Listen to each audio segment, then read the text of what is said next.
So pagdating ko nga ng Maynila, ako sa tramo sa kuya ko. And then kinabukasan pagdating, siyempre nag-asikaso ka agad ng mga gagamitin. Gawa ako ng kariton agad-agad. So yun, litulak pa ang gamit ko nun. So kariton, tisbulan. Kaya yun, tuloy-tuloy ang aking hanap buhay dun. Na ganun, yan. Pag ako nainip, siyempre labas sa labasan at tambay. So doon nagkaroon tayo ng mga kaibigan, mga tropa. Yun, doon nagsimula ang ating buhay bilang isang binata. So doon, nagkaroon tayo nga ng tropa, barkada. Yan, kaya natuto tayo doon mag-inom. Yan, mag-inom ng alak. And then, tumikim din ng mga pinagbabawal na gamot na yan.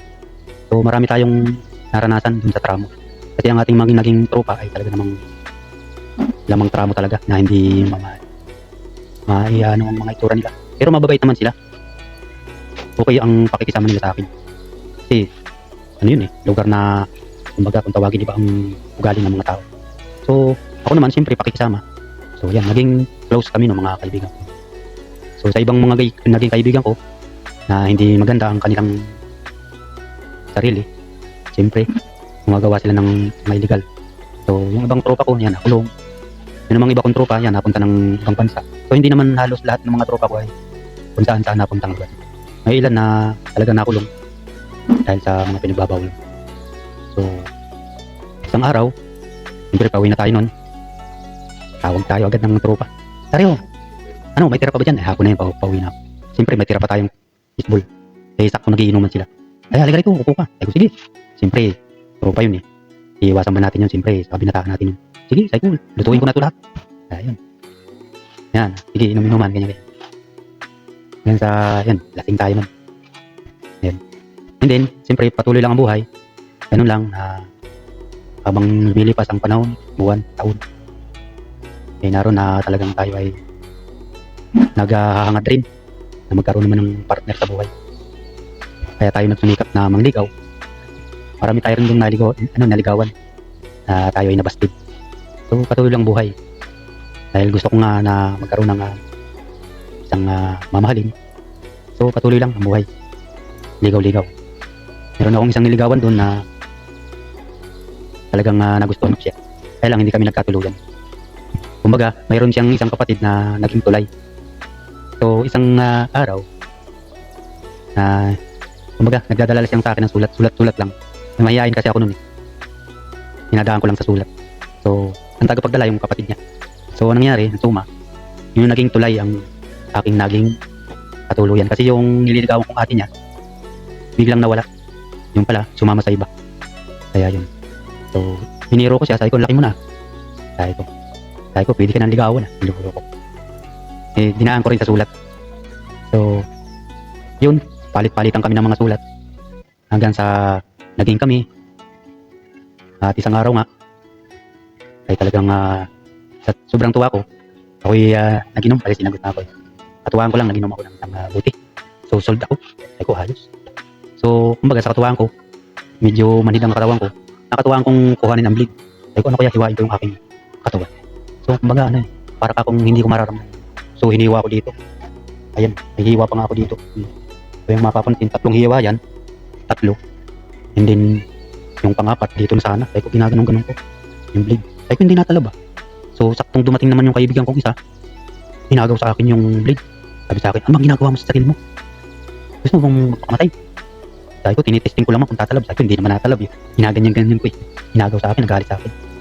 So yun. Natawa naman ako. Sabi ko, ano? Kasi nga, sabi ko, hindi natalab dito sa pulsuhan ko Yan, pero may guhit ng kaunti. Pero hindi lang nalalim. So, ganun kumilos ang Panginoon talaga sa buhay ko. Kasi nung nandun tayo sa Lupis, nung tayo ay edad na 16 yata, yung tayo ay 16 pa. 17 tayo. Kasi nintinito to yun Noon natutuyo tayong magsimba tuwing linggo. So, yun. Kaya tayo napalapit sa ating Panginoong Diyos mga panahon yun. Kaya yun na nga at hinagaw na nga sa akin yung bleed. At yun muli, lumipas ang panahon. At yan na nga nangyari na niligawan ko na nga yung aking lagi kong asawa. Yung kapatid ng aking dating niligawan. Yung naging tulay ang naging kami. Yung kami naging nagkatuluyan at pinakakasalan ko siya. So, Ganun na nga, nagpakasal kami since 1997 or 1996 ganyan. Hindi ko makakalimutan yung panahon yun. At nagkaroon kami ng anak. Siyempre, first time nagkaroon kami ng panganay na anak. Na ito nga pinangalan namin si Kimberly. At ganito nga ang naging kwento sa aming mag-asawa. Mahal, gusto ko sanang mapabili sa'yo ng yung asim. Bili mo naman ako.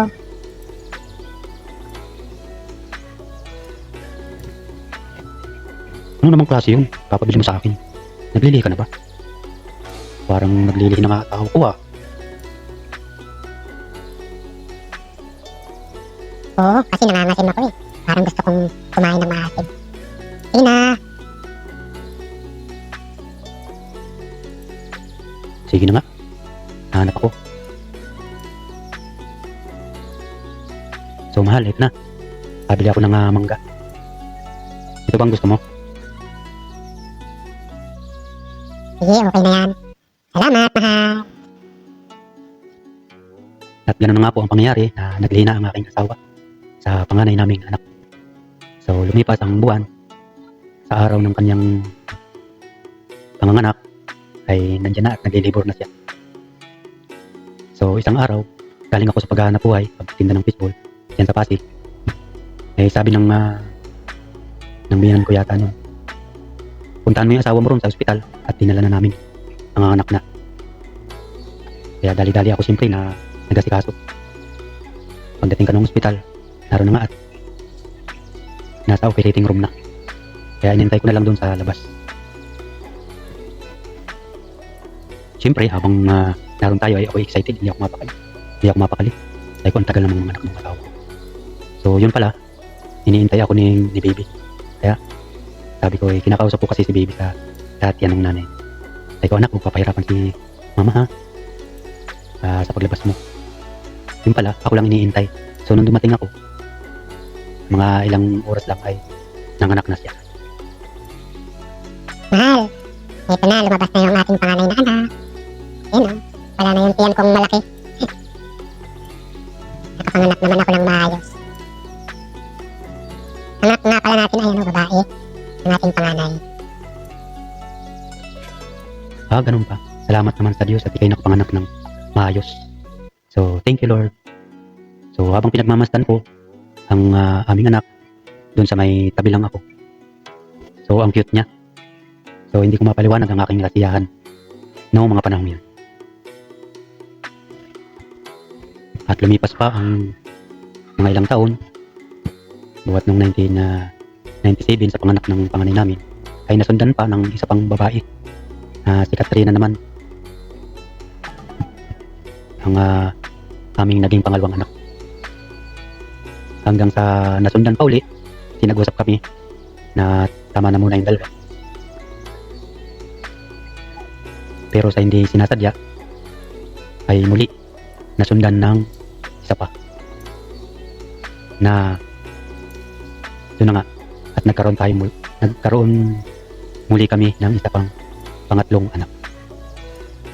Mahal, kala ko ba hanggang dalawa lang tayo? Bakit may pangatlo? Sana naman ito ay lalaki na. Para may dalawang babae na tayo sa isang lalaki. Kaya nga mahal. Sige. Kaya ganun nga ang pangyayari. Sa loob ng 4 na taon, ay nasundan na yung isa naming pangalawang anak.